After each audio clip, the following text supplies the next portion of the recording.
এই দেশকে আমরা ভারতের আনতে দেবো না, আমাদের দেশকে আমরা পাকিস্তান আনতে দেবো না। আমাদের এই দেশ লক্ষ্য করি শহীদের রক্তে ঘিরে বাংলাদেশ, আমাদের এই দেশ 24-এর প্রধানের ছাত্র দলের এবং ছাত্র জনতার মাধ্যমে যে গণঅভ্যুত্থান হয়েছে সেটা রক্তে ঘিরে বাংলাদেশ। সবাই জানে এই পুলিশ হাসিনা সরকার এই দেশ থেকে এই মাসিতেই সামনের মাসে বিতাড়িত হয়েছে। তাই আমাদের সবাইকে সজাগ থাকতে হবে। আমাদের এই দলটিকে নিয়ে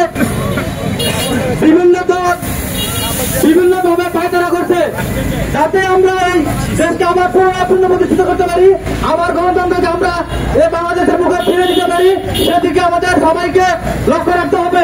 পরিশেষে শহীদ প্রেসিডেন্ট জিয়াউর রহমানের হাতে গড়া দল, এই দলের প্রত্যেকটি মানুষকে সজাগ থাকতে হবে। সবার আগে বাংলাদেশ আমাদের প্রিয় নেত্রী, বেগম নেত্রী, আমাদের নেত্রী বেগম খালেদা জিয়া বলেছিলেন, বাংলাদেশ ব্যতীত আমার কোন সেকেন্ড নেই। সেই দলের কর্তৃত্ব নিয়ে আমরা একমাত্র বাংলাদেশের গণতন্ত্র সার্বভৌমত্ব রক্ষায় একমাত্র আন্তর্জাতিক দল আমাদের জাতীয় দল বিএনপি। আপনারা জানেন একটি কুচক্রী মহল আমাদের খেপিকে নষ্ট করার জন্য তারা বিভিন্ন ষড়যন্ত্র করছেন। আমরা বলতে চাই অপূর্বতর পরাশাখা ছাত্রদল বলতে চাই, যতই ষড়যন্ত্র করুক আমরা ছাত্রদল রুখে দাঁড়াবো এবং কোন স্বৈরাচারকে এই দেশে থাকতে দেবো না।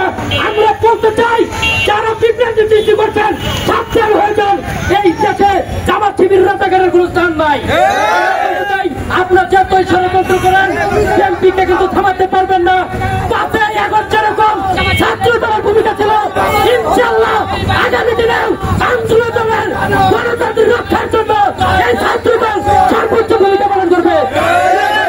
আমরা বলতে চাই, আমাদের ছাত্র দল ভাইকে বলতে চাই, আপনারা সবাই ঐক্যবদ্ধ থাকেন। আগামী দিনের স্বৈরাচার বিরোধী আবার আমাদেরকে ঐক্যবদ্ধ হয়ে আন্দোলন সংগ্রাম করতে হবে। এই আশা ব্যক্ত করে আমার সংযুক্ত বক্তব্য শেষ করি। খুদা হাফেজ। বাংলাদেশ জিন্দাবাদ। শহীদ কমরেড খালেদা জিয়া জিন্দাবাদ।